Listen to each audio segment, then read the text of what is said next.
E eu quero começar, então, contando uma história que está na Bíblia, no livro de Números, no capítulo 13. Então, Números 13, a partir do 25. E a gente vai ler, vai parar, depois vai continuar e vai ler mais um pouquinho, tá? Então, pode deixar aberto a sua Bíblia. E o pessoal aí da Multimídia já fica atento, que a gente vai ler bastante de Números 13. E a gente vai começar no 25. E a gente vai até o 14, 1. Então, vamos lá, leia comigo. Eu estou lendo na NVT. Se puder colocar na NVT, seria ótimo. Nova versão transformadora, para a gente ler a mesma versão. E eu vou dar um pouquinho do contexto do que está acontecendo aqui nessa passagem. Então, a gente vai encontrar nessa história o povo de Israel, que são os israelitas, o povo de Deus, o povo que Deus escolheu para chamar de seu aqui na terra. E a gente encontra eles nessa história pouco mais de 2 anos depois da saída do Egito. Então, eles eram escravos no Egito por 400 anos, clamaram a Deus. Deus enviou Moisés, que foi usado por Deus para tirá-los do Egito, trazer essa libertação. E então, 2 anos depois que grandes coisas o Senhor fez, a gente encontra aqui os israelitas e eles estão na beira da terra prometida, na fronteira da terra prometida, a terra que Deus prometeu que daria a eles. Então esse é o lugar onde eles estão e esse é o tempo em que a gente encontra eles. E aí então, lá na fronteira, Deus fala para Moisés: Moisés, mande um líder de cada uma das 12 tribos de Israel. Israel era dividido em 12 tribos para a organização. Então, 12 tribos, escolhe um líder de cada tribo e envia então esses líderes para a terra prometida, para espiar a terra e verificar como é lá. Então, Moisés foi lá e enviou. E aí, a gente vai ler aqui quando eles voltam para a comunidade de Israel e dão então o seu relato. Números 13, 25. Depois de passarem 40 dias explorando a terra, os homens retornaram a Moisés, a Arão e a toda a comunidade de Israel em Cádiz, no deserto de Parã.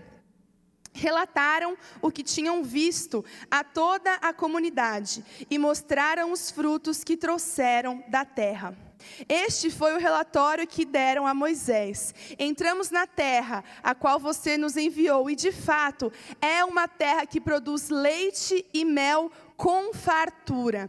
Aqui está o tipo de fruto que nela há. Então, é uma terra boa, como o Senhor tinha dito que seria.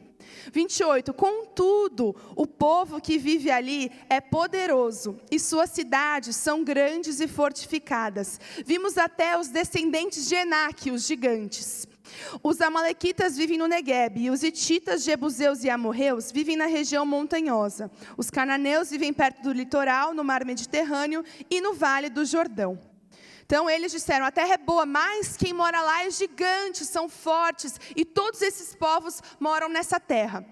Caleb então tentou acalmar o povo que estava diante de Moisés, dizendo: vamos partir agora mesmo para tomar a terra, disse ele. Com certeza podemos conquistá-la. Mas os outros homens que tinham feito com ele o reconhecimento da terra discordaram.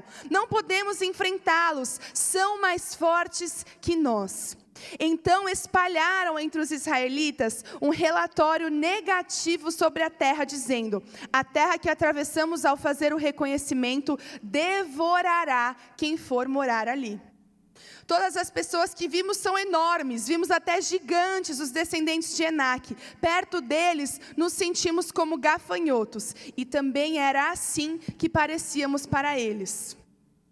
Então, toda a comunidade começou a chorar em alta voz e continuou em prantos a noite toda. Então, ao ouvir que os habitantes da terra prometida, os habitantes da terra que Deus tinha dito que daria aos israelitas, eram grandes e poderosos, a resposta dos israelitas foi começar a chorar. E choraram, não um pouquinho, eles choraram em prantos a noite toda. O povo de Israel é um pessoal assim bem emocional. Eles se alegravam muito e faziam festas e dançavam. Miriam dançava. E quando ficavam tristes, choravam, rasgavam as suas vestes. E aqui eles choraram a noite toda. Parece um pouquinho com os brasileiros, né? Vocês concordam? Quem concorda? Ninguém concorda. Ninguém quer dizer que já chorou a noite toda. Quem aqui já chorou a noite toda? Ah, por favor, gente. Obrigada. Então, você é muito parecido com o povo de Israel, o povo de Deus. Olha só. Mas a resposta dos israelitas foi chorar. Por que choraram? Por que você acha que os israelitas estavam chorando? Porque eles ficaram com medo. E a resposta natural ao medo é o choro. Quando uma criança está com medo à noite, o que ela faz? Ela chora. Quando você está com medo de alguma coisa, o que acontece? Você chora, pelo menos eu. Você chora. A resposta natural ao medo é o choro. E os israelitas, eles estavam apavorados e começaram a chorar a noite toda. Vamos continuar a história, então. No capítulo 14, versículo 2. Suas vozes se elevaram em grande protesto contra Moisés e Arão. Se ao menos tivéssemos morrido no Egito, ou mesmo aqui no deserto, diziam. Porque o Senhor está nos levando para essa terra só para morrermos em combate. Nossas esposas e crianças serão capturadas como prisioneiros de guerra. Não seria melhor voltarmos para o Egito? E disseram uns aos outros: vamos escolher um novo líder e voltar para o Egito. Porque eles estavam com medo, eles se rebelaram. Eles quiseram escolher um novo líder e eles quiseram voltar para o Egito. Não sei se você lembra, mas Egito é a terra da escravidão. Eles eram escravos no Egito, tinham sido escravos por 400 anos. E é para essa terra que eles queriam voltar. Vamos voltar, vamos pegar um novo líder, deixa aí Moisés, não sabe nada. E se rebelaram. A resposta ao medo foi a rebelião. E muito interessante que o medo deles não era nem morrer, né? Porque eles falam aqui, se a gente tivesse morrido no Egito seria ótimo, ou então no deserto, mas não, tem que morrer em combate. Estavam com medo de guerrear. Eles estavam com medo de entrar na batalha. Esse era o medo dos israelitas, de entrar na batalha. E aí vamos ver a partir do 5 o que acontece. Moisés e Arão se curvaram com o rosto em terra, diante de toda a comunidade de Israel.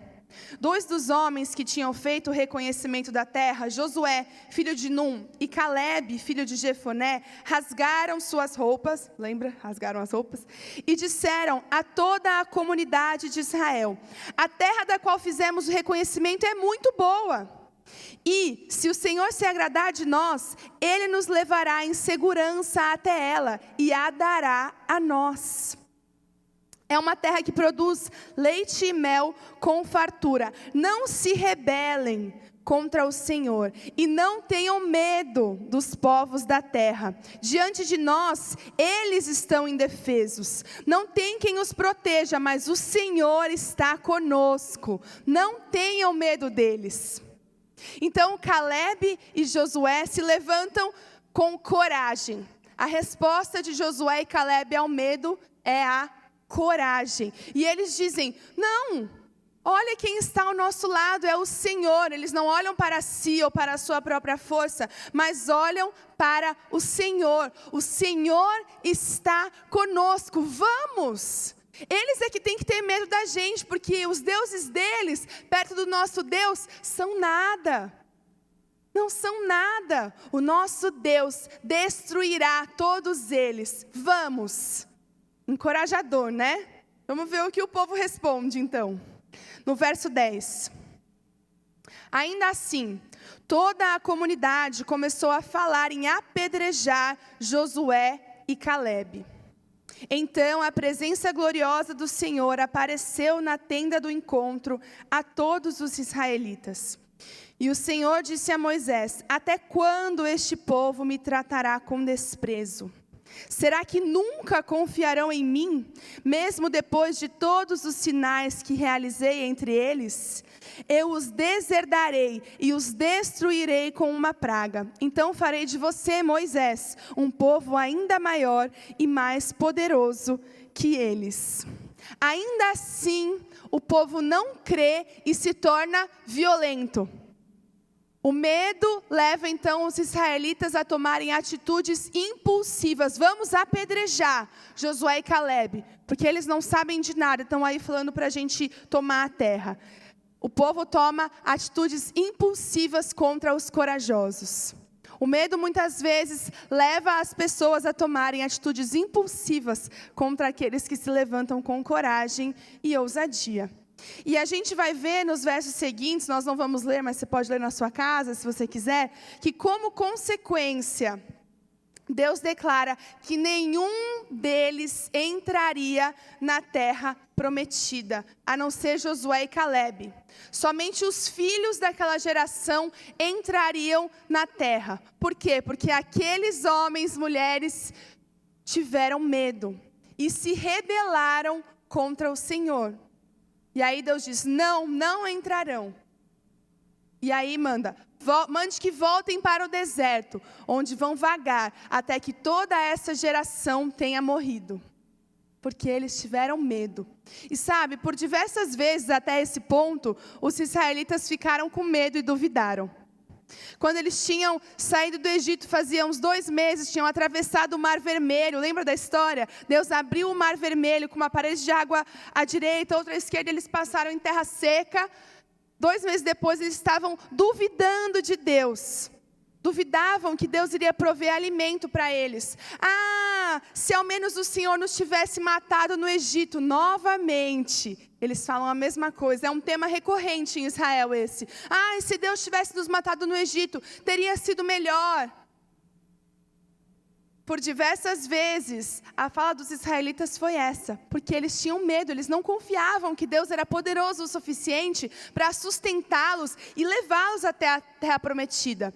E aí quando eles chegam lá na beira, eles duvidam que o Senhor vai também abrir o caminho para eles. Agora, sabe que o deserto era realmente tenebroso. Deuteronômio 8:15... Eu estava lendo outro dia Deuteronômio e li esse versículo e achei muito interessante. Fala que o deserto em que eles moravam era assustador. Ele os guiou pelo deserto imenso e assustador, cheio de serpentes venenosas e escorpiões, uma terra quente e seca. Ele lhes deu água da rocha. Então, eles moravam realmente num lugar assustador. Quando eles disseram, Senhor, o que a gente vai comer? E agora?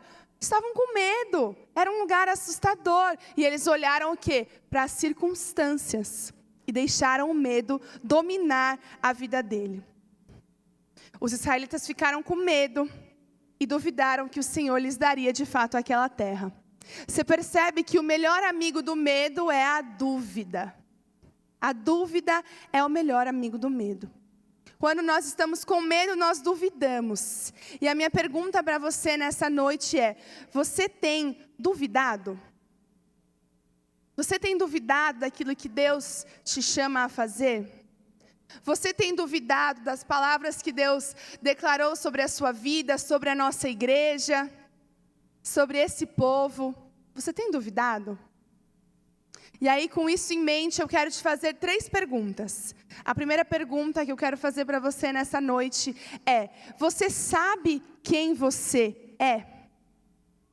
Você sabe quem você é? Porque 1 Pedro 2:9 nos conta quem nós somos. 1 Pedro 2:9. Vocês, porém, são povo escolhido, reino de sacerdotes, nação santa, propriedade exclusiva de Deus. Assim, vocês podem mostrar às pessoas como é admirável aquele que os chamou das trevas para a sua maravilhosa luz. Povo escolhido, reino de sacerdotes, nação santa, propriedade exclusiva de Deus. Esse é quem você é.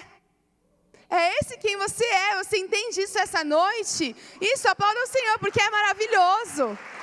Antes nós não éramos nenhum povo e hoje nós somos um reino de sacerdotes. Você é um sacerdote. Então, quando o medo e a dúvida vierem, em vez de você dar ouvidos às mentiras do medo, às mentiras da dúvida, declare essas verdades sobre a sua vida. Não!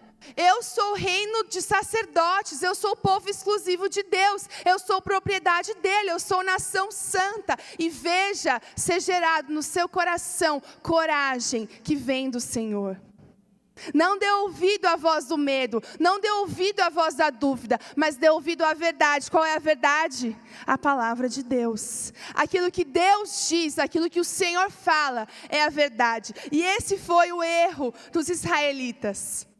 Não entenderem que aquilo que o Senhor tinha falado é que era a verdade. Mas Josué e Caleb, que sabiam quem eles eram, povo de Deus, e quem estava com eles, o Senhor está conosco, eles sim tiveram coragem e queriam entrar na terra prometida. Você sabe quem você é? Que fique claro quem nós somos nessa noite. Quem você é. A segunda pergunta que eu quero fazer para você é: você sabe quem está com você? Você sabe quem está com você?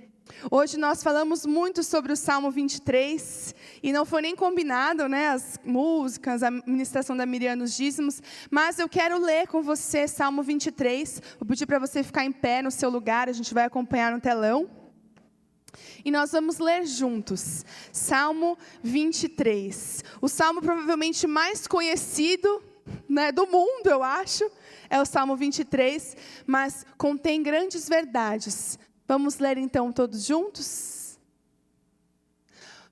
O Senhor é meu pastor e nada me faltará. Ele me faz repousar em verdes pastos e me leva para junto de riachos tranquilos. Renova minhas forças e me guia pelos caminhos da justiça. Assim Ele honra o seu nome. Mesmo quando eu andar pelo escuro vale da morte, não terei medo, pois Tu estás ao meu lado.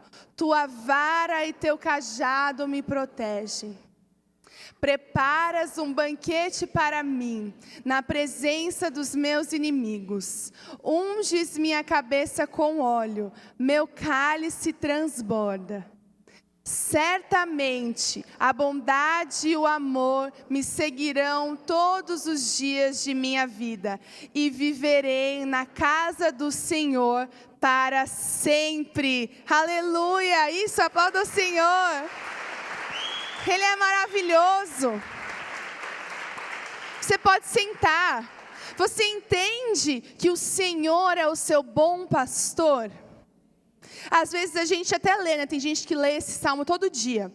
Mas, muitas vezes não entra na nossa mente essa verdade. De que mesmo que você ande pelo vale da sombra da morte, Ele está com você. E a bondade e o amor do Senhor te acompanharão todos os dias da sua vida. Essa é uma verdade da qual você pode tomar posse. Você sabe quem está com você. Ele está com você. O bom pastor que dá a vida pelas suas ovelhas. E mesmo quando a gente anda no vale, Ele está conosco. Eu não sei qual tem sido o seu vale. Nós, na vida, passamos por muitos vales. Muitas provações, tempos difíceis, tempos onde as coisas parecem não se encaixar, onde parece que o sonho não vai acontecer, onde as tribulações surgem, elas parecem que vão nos engolir. Qual tem sido o seu vale? Qual tem sido o nosso vale como igreja? Por quais vales nós temos passado como igreja? Saiba que mesmo em meio ao vale, o Senhor está com você. Mas é no vale que nós somos provados. É no vale que nós somos podados. Sabe que em João 15, do 1 ao 2, o Senhor Jesus ele vai falar essa verdade. Que Ele poda os ramos que estão nele. Em João 15, 1 e 2, vamos ler essa grande verdade, esse ensinamento que o Senhor Jesus nos deu.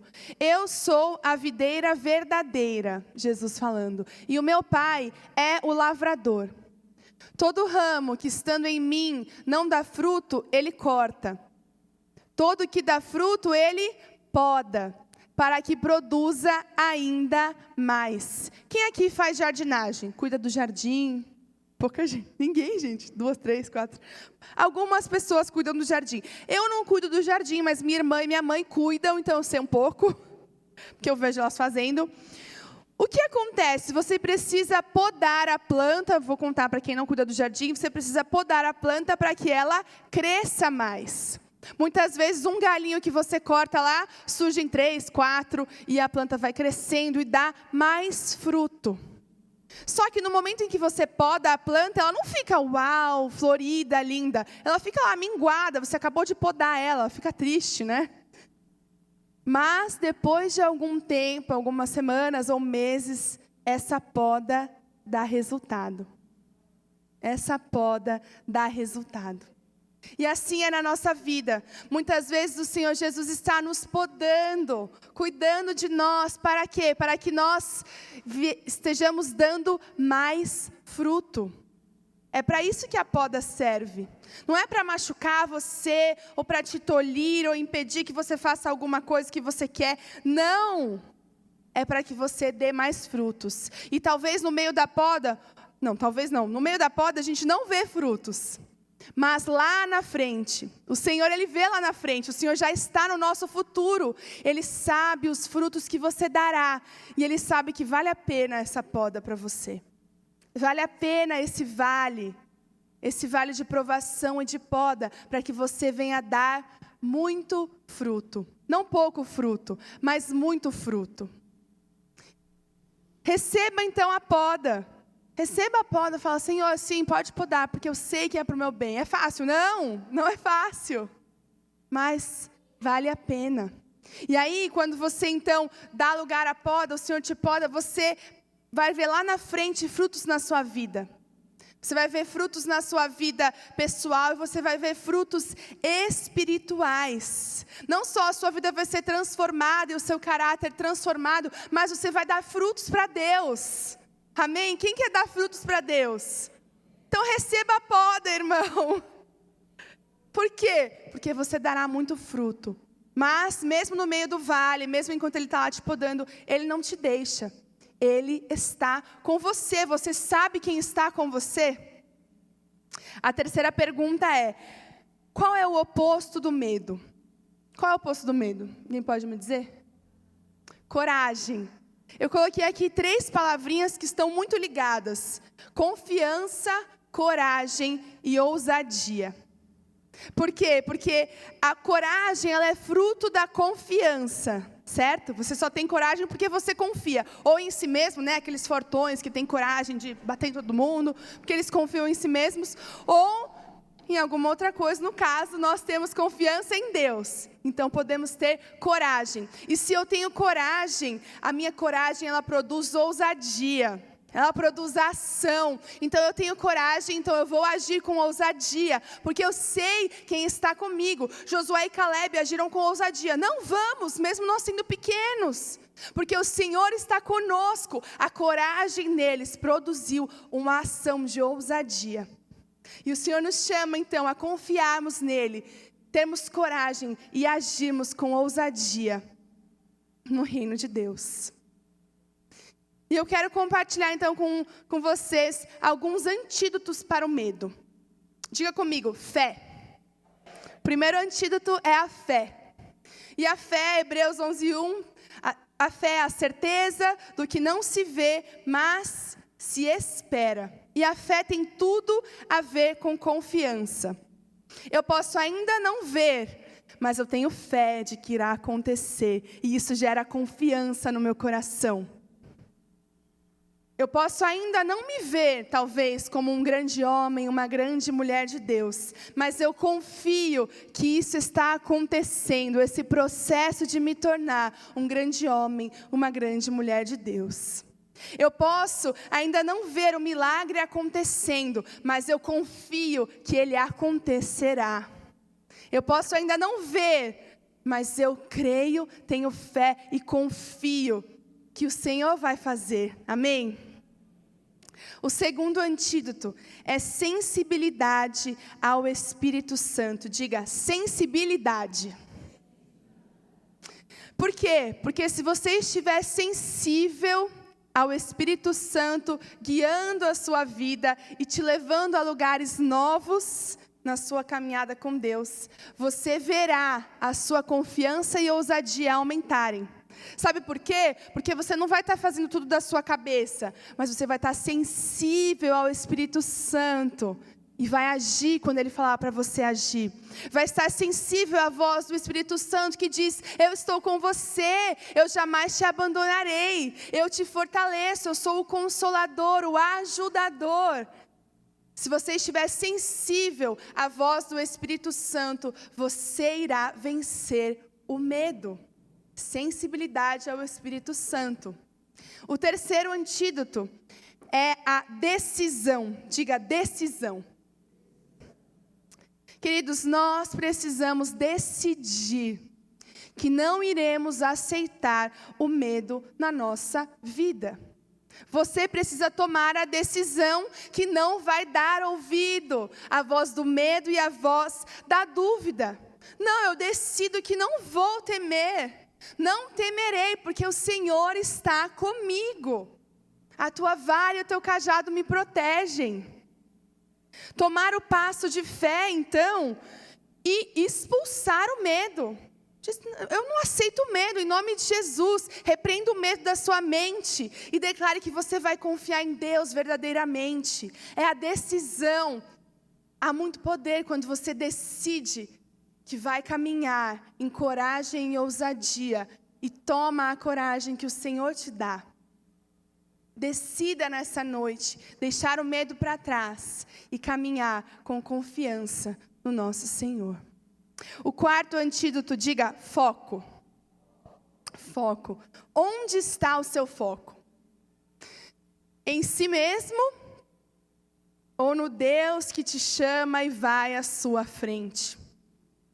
O povo de Israel olhou para si mesmo, diante dos desafios, e aí teve medo. Eu gosto muito do Salmo 20, o versículo 7, que diz assim, que alguns confiam em carros, outros em cavalos, mas nós faremos menção ao nome do nosso Deus, o Senhor. Confiamos no nosso Deus, o Senhor. Então, não é sobre as nossas próprias forças ou os nossos próprios recursos. Não é sobre os carros e cavalos, aquilo que a gente tem no mundo material. Mas é sobre a nossa confiança no Senhor. O meu foco, então, não está no material, naquilo que eu vejo. Mas o meu foco está no meu Deus que me chama. É nele que está o meu foco. E aonde está o seu foco faz toda a diferença. Nós temos muitas vezes a mania de olhar para a nossa incapacidade. Mas Senhor, eu sou tão pequeno. Mas Senhor, eu não sei nem falar. Senhor, eu não tenho instrução. Sabe que Pedro não tinha instrução. Ele era grosso, né? Mas ele tinha uma coisa, ousadia. E quando ele abria a boca, depois de ser transformado pelo Espírito Santo, o Espírito Santo falava através dele. E numa única vez, mais de 3.000 pessoas se converteram. Então, quero dizer para você nessa noite que não importa. Claro, se instruir é ótimo, estudar é uma maravilha, eu amo. Mas o fato de não ter isso não te impede de ser usado por Deus. Não te impede. Confie no Senhor. Saiba que Ele te capacita, Ele está com você. E o quinto e último antídoto é o amor. Só diga, o amor. O amor. Sabe por quê? 1 João 4,18 diz para nós que o verdadeiro amor lança fora o medo. Esse amor não tem medo, pois o perfeito amor afasta todo medo. Se temos medo é porque tememos o castigo. E isso mostra que ainda não experimentamos plenamente o amor. O verdadeiro amor lança fora o medo. E eu estava pensando, no amor. E eu pensei que a maior característica do amor é a entrega. Já percebeu? Que quando alguém realmente ama a Deus, se entrega totalmente. Quando alguém realmente ama o seu cônjuge, há uma entrega completa. A maior característica do amor é a entrega. Nisso conhecemos o que é o amor. Cristo deu a sua vida por nós. 1 João 3,16. Maridos, amem suas mulheres, assim como Cristo amou a igreja e entregou-se a si mesmo por ela. Efésios 5:25. O amor lança fora o medo e entrega tudo para Deus. Quem é que ama a Deus? Entregue tudo para Ele, então. A resposta do seu amor pelo Senhor precisa ser a entrega.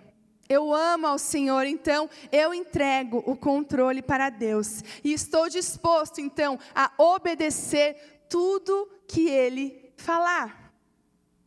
Talvez você pense, mas eu não sei o que Deus me manda fazer. Não sei direito o que é.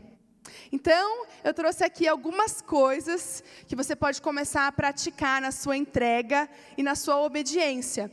Negue-se a si mesmo, tome a sua cruz e siga Jesus. Ide e fazei discípulos de todas as nações. Amai-vos uns aos outros como eu vos amei. Sejam fiéis no pouco. Obedeçam aos seus líderes em amor. São apenas alguns exemplos daquilo que a Bíblia nos manda fazer. E a Bíblia é um ótimo lugar para você começar a obedecer a Deus. Aquilo que a palavra diz. O que Deus te manda fazer é o que está aqui na palavra dele. E o medo nos aprisiona e impede de vivermos o melhor de Deus. O medo nos aprisiona e impede de vivermos o melhor de Deus. O medo aprisionou o povo de Israel e impediu que eles desfrutassem da terra prometida. É isso que o medo faz. Impede que vivamos aquilo que Deus tem para nós. Mas hoje, diga hoje, Deus quer quebrar correntes de medo. Ele é poderoso para fazer isso. Quem crê que Deus é poderoso para quebrar correntes? Eu creio que Deus é poderoso para libertar. Ele é poderoso para quebrar cadeias. Ele é poderoso para tirar você do lugar onde você está. Ele é poderoso para libertar a sua mente. Ele é poderoso para abrir a sua visão. Ele é poderoso para gerar coragem no seu coração. Se tão somente você decidir entregar para Ele tudo. Entregar para Ele tudo. E Deus quer quebrar correntes na sua vida familiar. Ele quer quebrar correntes de medo na sua vida emocional. Ele quer quebrar correntes de medo na sua vida de relacionamentos. Ele quer quebrar correntes de medo na sua vida financeira. Não, eu não vou dar o dízimo porque vai faltar dinheiro. Não, quebre essa corrente de medo hoje. Em nome de Jesus, Ele quer quebrar correntes de medo na sua vida ministerial na igreja. Não, eu não vou fazer porque eu não sou capaz. Quem sou eu para consolidar alguém? Quem sou eu para evangelizar alguém? Você é sacerdote real, nação santa, povo exclusivo de Deus. Você pode, você é capaz, é o Senhor que te capacita. O que Ele falou, Ele cumpre. Guie a sua vida pela palavra de Deus. Deus quer quebrar correntes de medo na nossa vida como Igreja Batista Missionária em Ribeirão Pires. E sabe que eu estava numa conferência semana passada e sexta e sábado, eu acho que foi na sexta-feira isso, eu estava orando no período de louvor, estava tocando uma música e tal, uma bênção. E aí o Senhor me falava claramente que Ele queria quebrar correntes de medo no meio da igreja. Ele falava para mim que Ele queria tirar as escamas de medo dos olhos de pessoas na nossa igreja. E aí Ele me falou: você vai pregar domingo que vem. comece um jejum de 7 dias, um jejum radical. Falei, amém, Senhor, amém. E aí, então, na semana, eu comecei o jejum no domingo. E aí, eu estava orando pela igreja, porque o Senhor me levou a fazer isso. E foi o principal motivo pelo qual eu comecei esse jejum. E aí, ontem, eu estava em casa e perguntei para o meu pai, quem vai pregar amanhã? Ele falou, você. Falei, amém, eu já sabia, o Senhor já tinha me falado. Por quê? Porque o Senhor vai fazer aquilo que Ele falou que iria fazer. Ele vai quebrar cadeias de medo. Hoje o Senhor vai fazer isso. Você crê? Você crê? Sabe, Jesus, Ele sempre perguntava para os doentes que vinham até Ele, o que você quer que eu te faça? O que você quer que eu te faça? Por quê? Porque Ele queria que as pessoas reconhecessem aquilo que elas precisavam. O Senhor já sabia, o Senhor Jesus já sabia. A pessoa vinha cega, Ele perguntava ainda assim, porque Ele queria ouvir. Nessa noite o Senhor pergunta, o que você quer que eu te faça? Do que você quer ser liberto?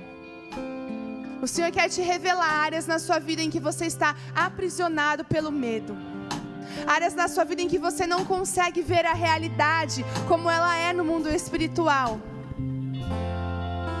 Hoje Ele pergunta, você quer ser liberto das cadeias do medo?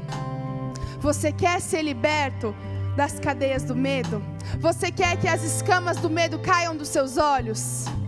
Se você quer, somente se você quer, fique em pé no seu lugar. Eu quero a cada dia ser liberta do medo que me impede de correr na direção daquilo que Deus tem para mim. Comece a orar no seu lugar. E se você quer ser liberto totalmente, vem aqui à frente. Venha aqui à frente. Vamos orar juntos. Se você quiser se ajoelhar, levantar as suas mãos. O Senhor está aqui. Ele quer fazer uma obra grande na sua vida. Ele quer quebrar cadeias nessa noite. Ele quer abrir os seus olhos para que você veja como Ele vê. Não como você vê, mas como Ele vê. Ele quer abrir